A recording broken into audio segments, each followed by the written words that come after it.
Pak Bibu. Ya, Bu. Bagaimana kabarnya? Alhamdulillah. Luar biasa.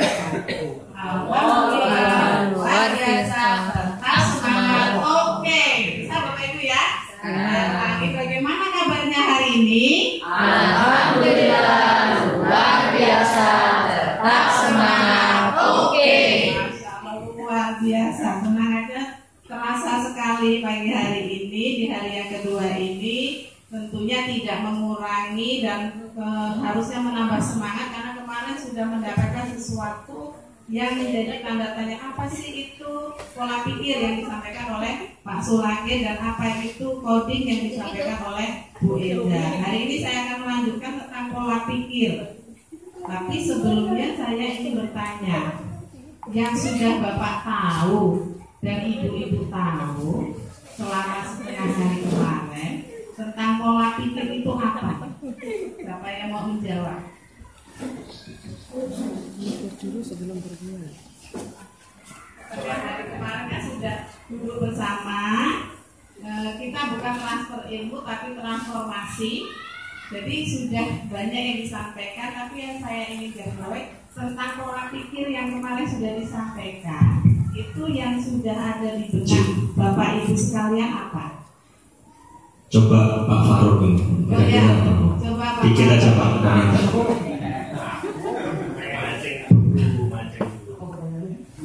Kira-kira kemarin apa ininya? Yang sudah didapatkan dari hari kemarin tentang pola pikir. Jadi kita sebagai manusia dan sebagai pendidik kita itu harus berubah dari pola pikir tetap ke pola pikir berubah. Tapi tetap saya gak mau berubah yang nomor 2 bukan sama anu pokoknya.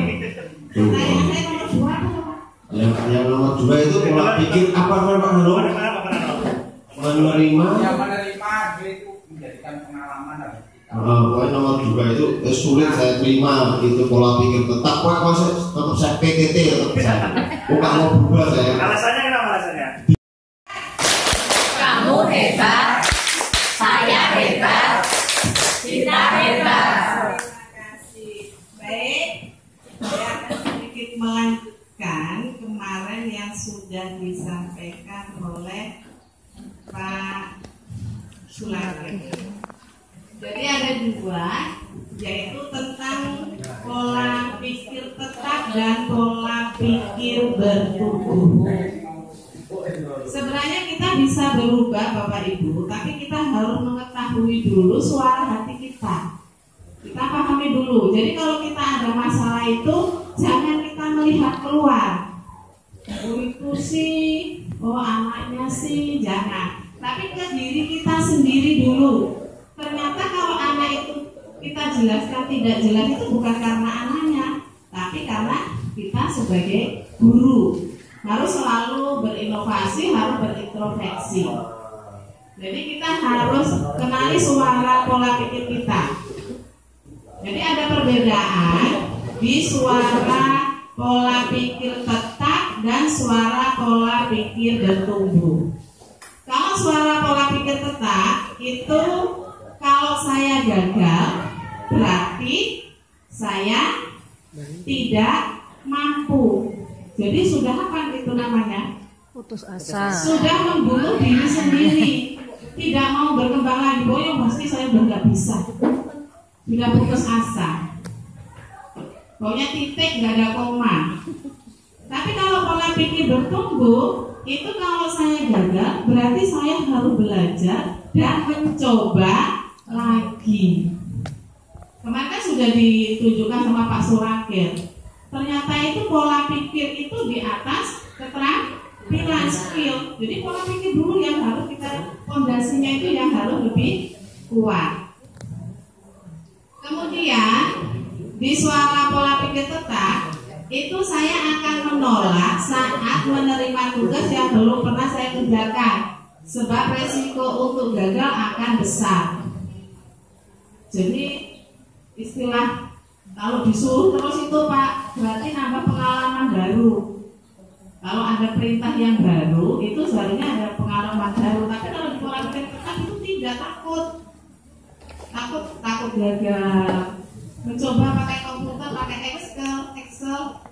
tidak bisa, padahal bisa bertanya ya, tidak perlu malu tanya, bisa langsung ke teman kita atau bisa tanya ke Google gitu ya, ke YouTube atau kemarin sama Bu Eja kan kita dikasih tahu bagaimana caranya memanfaatkan teknologi. Kalau suara pola pikir bertumbuh itu di saat mendapatkan pekerjaan yang baru yang belum pernah dikerjakan, ini adalah peluang untuk belajar dan mengembangkan potensi diri.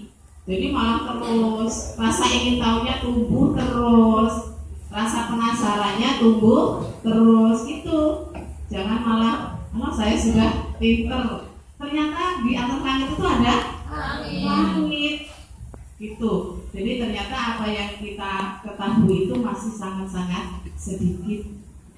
Kemudian yang ketiga, di pola pikir tetap, kesalahan itu menunjukkan kelemahan saya, sehingga harus dihindari demi nama baik. Gengsi, tanya gengsi, tanya ke teman ini gimana, itu malu. Nah itu kalau pola pikir tetap. Sementara kalau pola pikir bertumbuh, kesalahan itu merupakan sebuah proses dari sebuah pembelajaran. Jadi itu adalah peluang untuk meningkatkan potensi pada diri kita. Kalau gagal bagaimana? Ya dicoba lagi. Bapak Ibu tentu tidak ingat, seperti juga saya tidak ingat tentang diri saya waktu masih belajar jalan. Bagaimana proses gagalnya waktu belajar jalan itu? Tapi kita tahu kalau yang sudah punya anak atau melihat adiknya, bagaimana proses belajar jalan sehingga sekarang dia bisa berlari. Itu jatuh sampai kakinya bundas ibaratnya. Dan dia tidak akan pernah menyerah. Karena ada apa? Ada tujuan. Apa tujuannya? Lari berjalan gitu. Kan kalau kita sebagai pendidik, sebagai guru, apa tujuan kita? Halo, sebagai pendidik apa tujuan kita berada di depan di dalam kelas? Bukan pembelajaran mendalam itu belajar di dalam kelas, tetapi berada bersama dengan kewargaan, kreativitas, kemandirian, komunikasi, kesehatan, kolaborasi, dan bernalar kritis. Yang pertama yaitu keimanan dan ketakwaan terhadap Tuhan Yang Maha Esa. Sebenarnya ini hampir tidak sama sih. Kalau 7 kebiasaan anak hebat kemarin apa aja Bu masih ingat? Bangun pagi. Nah kalau beribadah ini kan berhubungan dengan yang nomor 1 ini ya. Ya. Masih ingat nggak kemarin tepuk kebiasaan anak hebat? 7 kebiasaan. Atau masih mau diulangi lagi? Atau sudah biasa dilakukan di sekolah? Belum. Ya, kalau kita coba diulangi lagi. Tepuk anak hebat ya. 7 kebiasaan. Biar tidak Anak Indonesia hebat. Bahwa dia belum pernah tepuk anak hebat, belum tahu ini. mulai tepuk anak hebat.